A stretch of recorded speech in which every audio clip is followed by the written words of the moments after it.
Agora, também por um problema de gravação, eu apresento vocês já tudo pronto, né? Peço desculpas, né? Então, o custo que a gente vai analisar agora é o custo de curto e longo prazo. Então, a primeira coisa que a gente precisa é uma definição de curto prazo e de longo prazo. Curto prazo é quando eu tenho pelo menos um fator fixo, né? Então, quando a fábrica foi comprada, eu tenho que trabalhar com ela. Agora, no longo prazo, eu tenho tempo para construir a fábrica que for, para vender a fábrica que eu tenho para outra empresa e assim por diante. Então, a análise de curto prazo e longo prazo se diferencia pela possibilidade de, no longo prazo, eu pular de qualquer tamanho de fábrica diferente que melhor me interessar.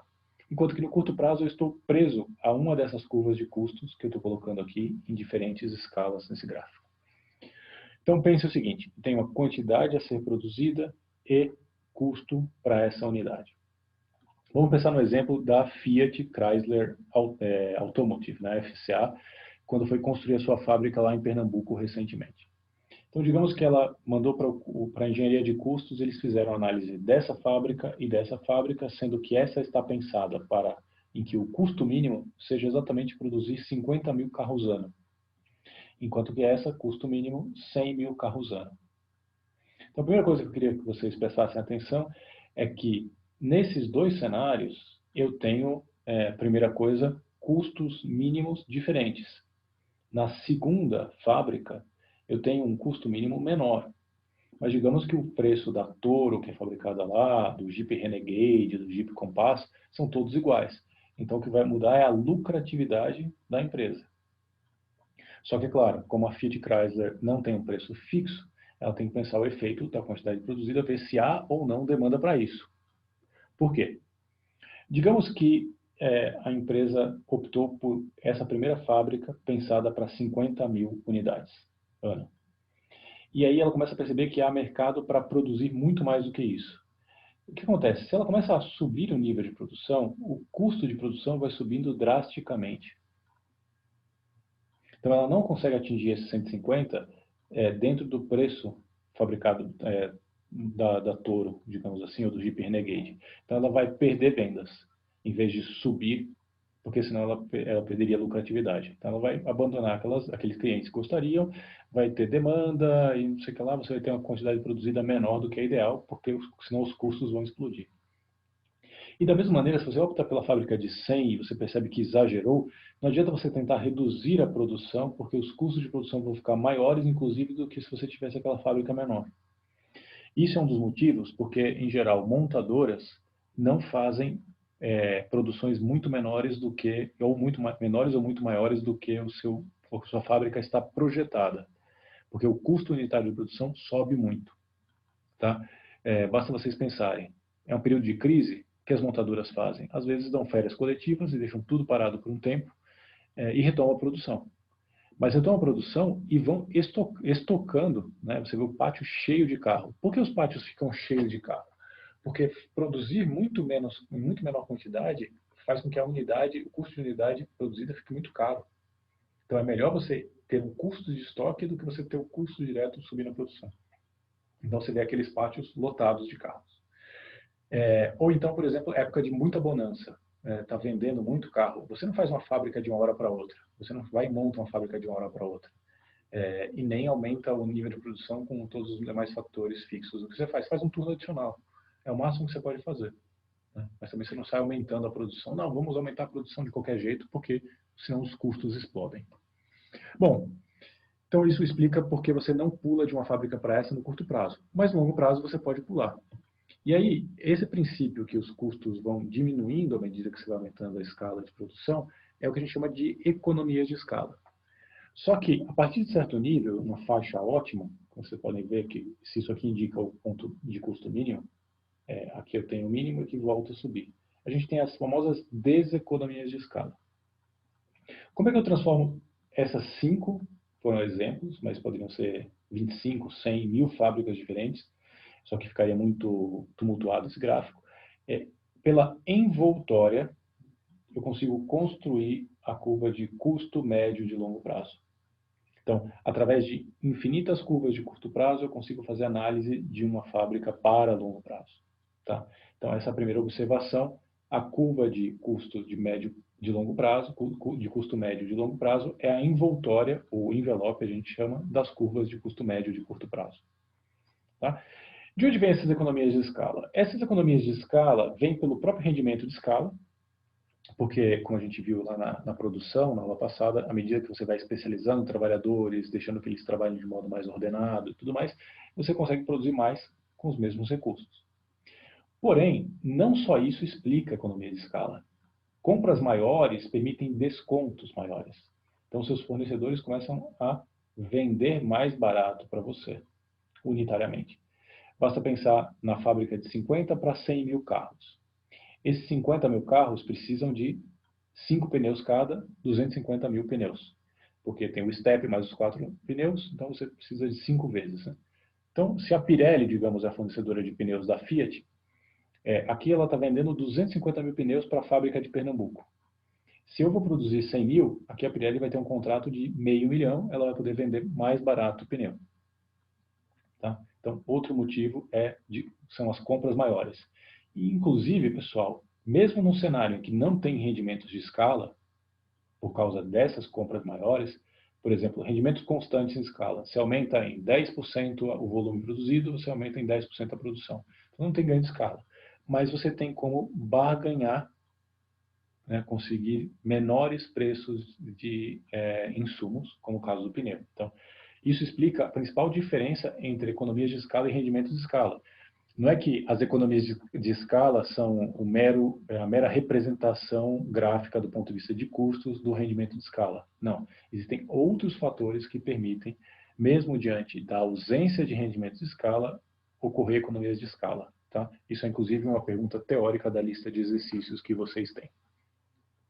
Bom, e o que dá origem a essas deseconomias de escala? Basicamente, uma coisa que a gente chama de custos de transação ou a capacidade de coordenar uma fábrica muito grande.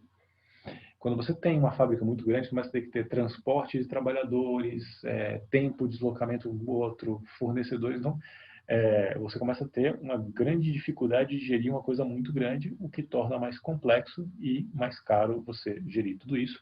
Isso deu até o prêmio Nobel, se não me engano, Williamson, que a gente vai ver melhor em Micro 2, que é a famosa teoria dos custos de transação. Ok, pessoal? Último conceito a ser apresentado são as economias de escopo. Até agora a gente estava falando só de economias de escala, eu estava pensando numa fábrica que produz só carros. Mas existem várias fábricas que produzem mais de um produto ao mesmo tempo, existem vários setores que oferecem mais de um serviço ao mesmo tempo. Por exemplo, leite, queijo e manteiga são produzidos na mesma fábrica. Ou um banco de varejo, uma seguradora, oferece serviços no mesmo lugar, numa agência bancária. Né? Você vai no Itaú, no Bradesco, e te oferecem o seguro de vida do Bradesco junto com a sua conta corrente, né? Com empréstimo e cheque especial e coisas desse tipo. Por que isso ocorre? Por que isso acontece? Isso acontece basicamente pela seguinte ideia. Porque o custo de você produzir uma quantidade do bem 1 e uma quantidade do bem 2 em conjunto na mesma fábrica, em alguns casos, pode ser menor do que produzir em duas fábricas, em dois pontos de serviços separados. Quando acontece esse tipo de coisa, a gente diz que há economia de escala. De escopo. E quando isso em conjunto é mais caro do que isso em separado, a gente diz que a gente tem deseconomias de escopo. Óbvio que a gente observa muito mais quando as pessoas exploram essa economia de escopo do que quando as pessoas não conseguem explorar as deseconomias de escopo. Vamos ao exemplo dos laticínios aqui.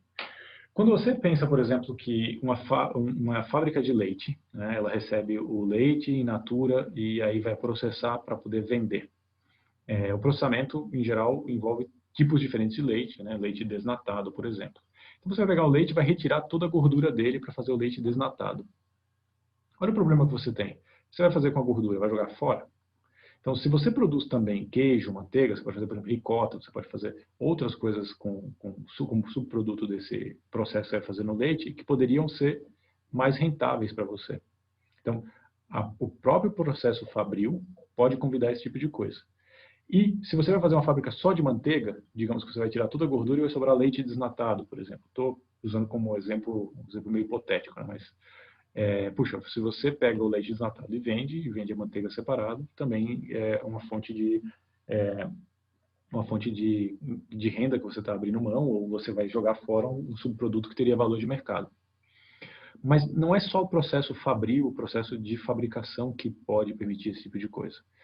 Pensem que, por exemplo, o marketing. Em vez de você fazer o marketing de um produto só, queijo, leite, manteiga, você faz deles em conjunto, a marca se estabelece em modo mais claro.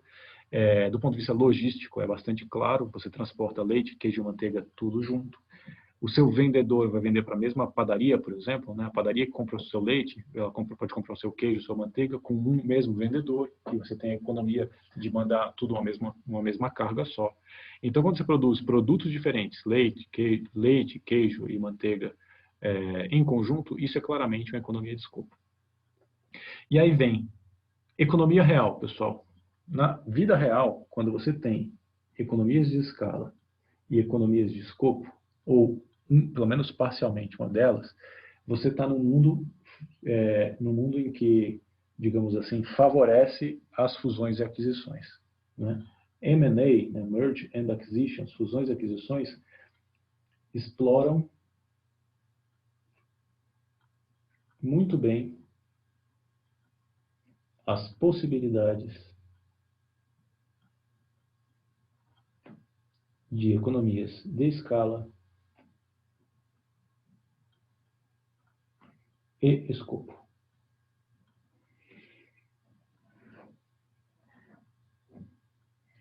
Tá? Quem sabe aproveitar muito bem isso aqui, por exemplo, é o Jorge Paulo Lemann. Quando vocês veem, não sei se vocês já viram a história, por exemplo, da Ambev, né? O que é a Ambev? Economia de escala. Né? Quando existia só Antártica e só Brahma, duas cervejarias separadas, quando você faz a fusão das duas, você aumenta a escala de produção. E aí o que acontece? Você, com a mesma força de vendas de uma empresa, você consegue atender as duas.